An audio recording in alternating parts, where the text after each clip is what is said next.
Isa rin po ito sa mga pinakamadalas na tanong na natatanggap ko mula sa inyo habang ako'y nagkukonsulta. Madalas ninyong itinatanong kung ano ba talaga ang tamang posisyon sa pagtulog para sa mga pasyenteng may problema sa gulugod, ano ang mga posisyong dapat iwasan at kung paano dapat magpahinga. Marami rin ang nagtatanong kung mas maganda ba ang kama o ang sahig. Ang sagot ay magandang araw po sa inyong lahat mga subscriber ng Siglang Ginto. Ako po si Dr. Andres Tan, isang spine specialist. Ang mga sakit sa gulugod, kasama na ang mga kaso-kasuan ay may napakaraming posibleng dahilan ng paghihirap at isa na po rito ang pagtulog. Kapag kayo ay natutulog, ang inyong utak ay naglalabas ng natural na painkiller. Bukod dito, ang growth hormone na nagpapatibay ng mga kalamnan ay lumalabas din habang natutulog. Dahil dito mas nababawasan ang sakit na inyong nararamdaman at mas lumalakas ang inyong mga kalamnan. Kaya ang pagtulog ang pinakamabilis na daan patungo sa paggaling. Sa makatuwid, kung kayo ay hindi nakakatulog ng mahimbing, kulang sa oras ng tulog o hindi maganda ang kalidad ng inyong tulog, kailangan ninyong ayusin ito. Ang gusto kong talakayin ngayon ay ang tungkol sa inyong higaan. Opo, ang inyong higaan ay isa sa mga pangunahing dahilan na nakakasira sa inyong mahimbing na pagtulog. Kaya ano ang mas maganda, kama o sahig? Ang sagot ay palaging kama. Opo, may mga nagtatanong din, Dok, paano naman daw po kung maglalatag ng makapal na kumot o matres sa sahig? Siyempre, mas mainam ng kaunti ang maglatag ng makapal na kumot o matres kumpara sa sahig lang. Pero kaunti lang po ang iginanda. Kaya kung kayo ay may malalang pananakit ng likod o na-diagnose na may spinal stenosis o disc problem, kailangan ninyong masanay sa paggamit ng kama. Ang dahilan ay ito, ang inyong gulugod ay may S na kurba mula sa inyong leeg hanggang sa tailbone. Hindi po ito tuwid, ito ay may mga kurbada. Ihalintulad po natin ito. Bumili kayo ng isang mamahaling damit, halimbawa ay isang barong. Paano ninyo ito itatago? Siyempre, isasabit sa hanger para hindi malukot, tama po ba? Dahil kung itutupi at isisiksik nyo lang, ano ang mangyayari? Kahit na plantsahin nyo pa ito mamaya, sira na ang forma ng damit. Ang inyong gulugod ay parang mamahaling damit na iyan. Kailangan itong alagaan ng mabuti. At ang pag-aalaga ay hindi lamang sa mga oras na kayo ay aktibo sa umaga't hapon, kundi pati na rin habang kayo ay natutulog. Ang papel na ginagampanan ng kama ay ang panatilihin ang natural na kurba ng inyong gulugod kapag kayo ay nakahiga. Kapag sa sahig kayo nahiga, ang lahat ng kurba ng inyong gulugod ay nasisira. Ang na hugis na iyon ay nawawala. Kaya kahit na kayo ay natulog at nagising, pakiramdam ninyo ay parang pinahirapan ang inyong gulugod buong gabi. Kaya naman ang pinakamagandang higaan ay iyong sumusuporta sa inyong katawan. Kapag kayo ay nakahiga, ang mga nakaangat na bahagi ay tinutulak ng spring at ang mga nakalubog na bahagi ay sinusuportahan nito. Sa ganitong paraan, napapanatili ng kama ang natural na hugis ng inyong gulugod. Kung ganoon, anong uri ng kama? Isang malambot na waterbed ba? O isang spring bed na malambot at matalbog? O isang matigas na kama na parang bato? Dito po ang mahalaga, ang mga kamang sobrang tigas na parang bato ay hindi po namin inirerekomenda bilang mga spine specialist. Opo, maaaring magalit ang mga nagbebenta ng ganitong kama, ngunit hindi po ito maganda. Ang kama na may spring ay tiyak na mas maganda dahil ang spring ang gumaganap sa pagtulak at pagsuporta sa gulugod. Ang kama na may memory foam mattress ay maaari ring makatulong. Pero ang personal kong dahilan kung bakit hindi ko ito gaanong inirerekomenda ay dahil ang memory foam mattress ay mahal. Opo, madalas mas mahal ito kaysa sa spring bed, bagaman may mga murang opsyon din, pero kadalasan ay mahal ito. At ang tibay nito ay maaaring mas maikli kumpara sa spring. Kaya para sa akin, kung pagbabatayan ng presyo at pakinabang, mas maganda ang spring bed. Ito po ay personal kong opinion. Para sa mga spring type na kama, mas mainam ang medyo matigas na uri hard type kaysa sa sobrang malambot na tumatalbog-talbog. Ang totoo, mahirap matukoy kung ang isang kama ay hard type o malambot. Pero kapag kayo ay humiga kung ang inyong bewang at balakang ay sobrang lumulubog, hindi iyon maganda. Ang mahalaga ay dapat medyo matigas ito ngunit komportable pa rin. Dapat matigas pero komportable. Kung ito ay matigas pero hindi komportable, ibig sabihin ay sobrang tigas nito para sa inyo. Kaya kailangan nyo talaga itong subukang higaan. Ang pagbili ng kama sa internet nang hindi man lang ito nasusubukan ay hindi po magandang ideya. Opo, kailangan ay mattress na may spring at kailangan din po ng bed frame. May mga taong inilalatag lang ang spring mattress sa sahig at doon natutulog. Kapag ganito, mabilis masisira ang buhay ng inyong mattress. Kaya kailangan po talaga ng kama na may frame at mattress. Hindi rin maganda kung masyadong mataas ang frame. Kapag masyadong mataas, mahihirapan ang inyong gulugod sa pagbaba. Ang pinakamagandang taas ay iyong kapag umupo kayo sa gilid ng kama, hindi nakalutang ang inyong mga paa. Iyon po ang pinakamainam na taas. Ngayon ipapakita ko sa inyo ang mga komportabling posisyon sa pagtulog na magugustuhan ng inyong gulugod. Maghanda po kayo ng isang tuwalya at isang una na manipis o mababa. Ang masyadong mataas ay hindi maganda. I-roll lang po ang tuwalya ng ganito. Isang tuwalya lang po dapat. Base sa aking karanasan, masyadong mataas na akong dalawa.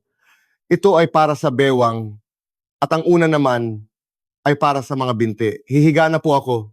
Ang pinakakomportabling posisyon para sa gulugod ay ang nakahiga ng patihaya nakatingin sa kisame. Hihiga po ako. Kapag nakahiga dahil sa istruktura ng gulugod, may mga bahagi ng katawan na lumilikha ng espasyo o agwat. Ito ay sa ilalim ng inyong bewang at sa ilalim ng inyong mga tuhod. Nagkakaroon po ng agwat dito. Ang pinakamahalaga ay suportahan ang mga espasyong ito. Ang leeg ay nagkakaroon din ng agwat kaya unan ang ginagamit para dito. Kaya mas maganda ang unan na para sa leeg, cervical pillow. Kung unan para sa ulo ang gagamitin ninyo, magkakaroon pa rin ng espasyo, hindi po ba? Kaya maganda ang unan na pumupuno sa espasyo ng leeg. Ang ulo ay bahagyang nakatingala. Ang pangalawa, ilagay ang nirolyong tuwalya sa ilalim ng inyong bewang.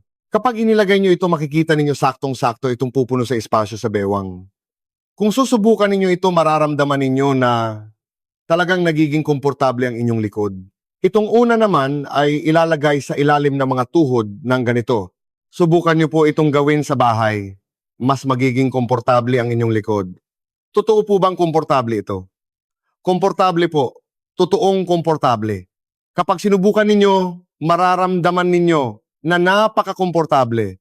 Bagamat medyo mataas itong unan ko, ang posisyong ito ang magbibigay ng tunay na pahinga sa inyong napagod na gulugod.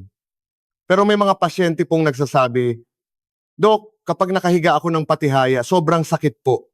Mayroon pong mga ganyang kaso. Sa mga sakit sa gulugod, may mga taong nasasaktan kapag nakahiga ng patihaya. Sa ganitong sitwasyon, huwag ninyong pilitin.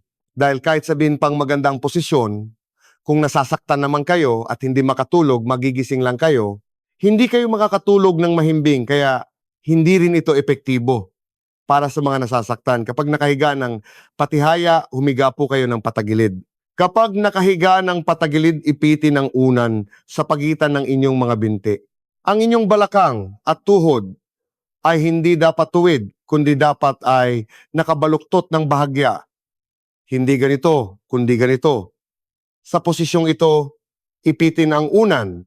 Ngayon, kung mapapansin ninyo, mababa ang unan na ito, hindi po ba? Tingnan ninyo, kapag ginamit ko ang unan, ang leeg ko ay bumababa, imbes na manatiling tuwid. Ang anggulo ng leeg ay dapat na diretsong linya kasama ang gulugod.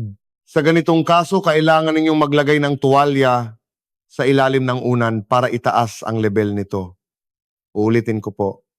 Ito at ito ay magkaiba, di ba? Opo. Bagamat hindi ito kasing komportable ng paghiga ng patihaya kung gagawin ninyo ito. Kapag nakatagilid, mas mapoprotektahan ninyo ang inyong gulugod kumpara sa basta na lang humiga. Ngunit ang pagtulog ng nakadapa ay hinding-hindi ko po inirerekomenda. Opo? Kapag nakadapa kayo ang inyong leeg, ay kailangang pinihit sa isang tabi para makahinga at ito ay napakasama para sa cervical spine. Lalo na kung mayroon kayong sleep apnea, mas lalong hindi ito maganda. Masama ito sa leeg at masama rin sa likod, kaya iwasan po talaga ang pagtulog ng nakadapa. Tungkol naman sa unan, nakabili na po ako ng maraming unan para na rin sa layunin ng video na ito. May mga unan na nagkakahalaga lang ng ilang daang piso hanggang sa mga sobrang mamahalin na umaabot ng libo-libong piso. Nasubukan ko na po ang lahat at masasabi kong hindi po kailangan ng mamahaling unan. Talagang hindi kailangan. Una sa lahat, ang unan ay isang consumable item. Mas madumi po ito kaysa sa inaakala ninyo. Ang mga langis at iba pang dumi mula sa inyong buhok ay napupunta lahat sa unan. Kaya dapat ang unan ay may punda na natatanggal para madaling labhan.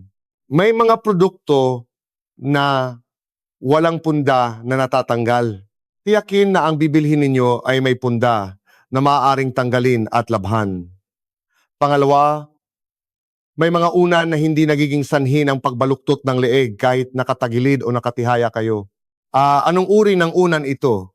May mga unan na hindi parang isang simpleng rektanggulo lang. May mga unan na mataas ang magkabilang gilid at mas mababa o may lubog sa gitna na kung tawagin ay saddle-shaped pillow. Kapag nakahiga kayo ng patihaya, ang gitnang bahagi ang gagamitin, kaya komportable ang inyong ulo. Kapag naman nakatagilid ang mas mataas na gilid, ang gagamitin ninyo para suportahan ang ulo. Kaya ang ulo ninyo ay nananatiling nakaangat. Ang ganitong saddle-shaped na unan ay magagamit sa parehong posisyon. Ang tamang presyo para sa isang magandang unan sa aking palagay ay wala pang 2,000 piso. Hindi nyo kailangang gumastos ng malaki. Talaga pong maraming magagandang produkto na mabibili sa halagang mas mababa sa 2,000 piso. Mas mabuti pang bumili kayo ng unan na nasa ganung halaga at palitan na lang ito. Palitan nyo po. Mas mainam na palitan ito 1 beses o 2 beses sa isang taon kaysa bumili ng unan na nagkakahalaga ng libo-libo. Hindi po talaga kailangan. Maganda rin po kung memory foam ang unan. Ang memory foam ay hindi malambot, kundi medyo matigas. Bakit? Dahil ang unan ay walang spring. Ang pinakamalapit na material na makakagaya sa suporta ng spring para mapanatili ang kurba ng ating gulugod ay ang memory foam. Ang dahilan kung bakit maganda ang memory foam ay dahil umaayon ito sa hugis ng bawat tao sumusuporta kung saan kailangan at lumulubog kung saan dapat. Kaya maganda po ang memory foam. Ang paggamot sa gulugod ay hindi lamang ginagawa sa ospital. Ang pinakamahalagang lugar para sa inyong paggaling ay ang inyong sariling silid-tulugan. Ang pagkakaroon ng tamang posisyon sa pagtulog sa inyong kwarto ay mas mahalaga pa kaysa sa pag-inom ng gamot o pagpapa-iniksyon sa ospital. Kapag kayo ay nakatulog ng mahimbing sa isang komportableng posisyon, ang inyong gulugod ay nakakapagpahinga at ang inyong utak ay maglalabas ng mga natural na painkiller at mga hormone na magpapatibay palalo ng inyong mga kalamnan. Kaya naman siguraduhin ninyong pumili ng tamang kama at unan na angkop para sa inyo at pag-aralan ng tamang posisyon sa pagtulog. Ito ang pinakamabisang paraan upang mapanatili ang isang malusog na gulugod.